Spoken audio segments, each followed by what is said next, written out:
Magandang umaga, tanghali, gabi sa inyong lahat, mga kapatid. Saan dako o lugar ka man naroon ngayon, ang panalangin ko po ay ang pagpapala ng Diyos sa iyo at sa ating pag-aaral ngayon ng sulat ni Apostol Pablo kay Tito. Panalangin ko rin po na buksan at bigyan ng liwanag ng ating Panginoon ang ating puso at isipan sa kalooban niya sa kanyang salita na ating pag-aaralan. Importante po na ating tandaan na ang ating pag-aaral at pangunawa sa salita ng ating Diyos ay higit nating mapapagbuti sa pamamagitan ng ating matyagang pag-aaral sa konteksto. Mahalaga din po na ating tandaan na ang pagbabaliwala natin o hindi natin pagpansin sa konteksto ay ang dahilan sa mali nating pangunawa sa itinuturo ng Biblia. Tungkulin po natin ituro ang itinuturo ng Biblia at hindi ang gusto nating ituro. Okay po, bago tayo magpatuloy sa ating pag-aaral ng verse 9, ang huling talata ng seksyon na ito ng liham ni Pablo para kay Tito, balikan po muna natin sandali ang nakaraan nating pinag-aralan noong nakaraang linggo.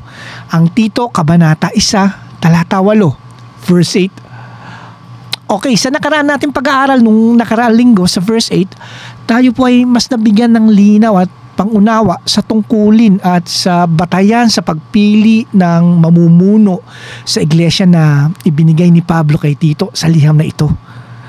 Nakita rin natin ang paghambing o contrast ng mga negatibong halimbawa sa pag-uugali na dapat iwasan sa verse 7 at ang mga positibong katangian naman na dapat sundin sa verse 8.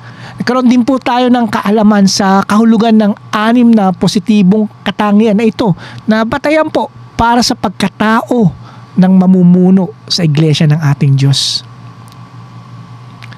At ngayon naman pong linggong ito, atin naman pong pag-aaralan at susuriin maigi ang huling talata, ang verse 9, ang huling talata sa seksyon na ating hinihimay sa nakaraan na 4 na linggo. Sa nakaraan nating pag-aaral sa verses 5 to 8 nung nakaraan na 3 linggo ay mas nabigyan linaw po tayo sa tungkulin ng isang pastor. Katulad sa verses 5 and 6 sa kanyang paglilingkod, sa verse 7 sa kanyang pag-uugali, at nung nakaraan na linggo naman ay napag-aralan naman po natin ang kanyang pagkatao na nakita natin sa verse 8. Ngayon naman pong linggong ito, atin naman pong pag-aaralan ang paniniwala o conviction ng isang katiwala ng Diyos. Pero bago po tayo magsimula sa ating pag-aaral sa 9 na talata, atin po munang basahin ang kabuuan ng seksyon na ating pinag-aaralan sa nakaraan na 4 na linggo. Para rin po mabigyan linaw tayo sa konteksto ng talatang ating pag-aaralan. Okay po ba yun? Okay, basahin po natin muli ang Tito, Kabanata 1, talata 5 hanggang 9. Ang gawain ni Tito sa Kreta. Dahil dito'y iniwang kita sa Kreta upang isaayos mo ang mga bagay na may kakulangan at upang magtalaga ng matatanda sa iglesia sa bawat bayan, na gaya ng ipinagbiling ko sa iyo.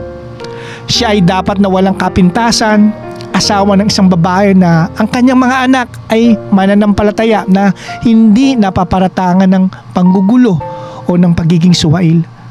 Sapagkat ang obispo bilang katiwala ng Diyos ay dapat na walang kapintasan, hindi mayabang, hindi magagalitin, hindi maglalasing, hindi marahas, hindi sakim sa pakinabang, kundi mapagpatuloy ng panauhin, maibigin sa kabutihan, matino ang pag-iisip, matuwid, banal, at mapagpigil sa sarili. Dapat na kanyang pinanghahawakang mabuti ang tapat na salita na ayon sa turo, upang makapangaral siya ng wastong aral at tabulaanan ang mga sumasalungat dito.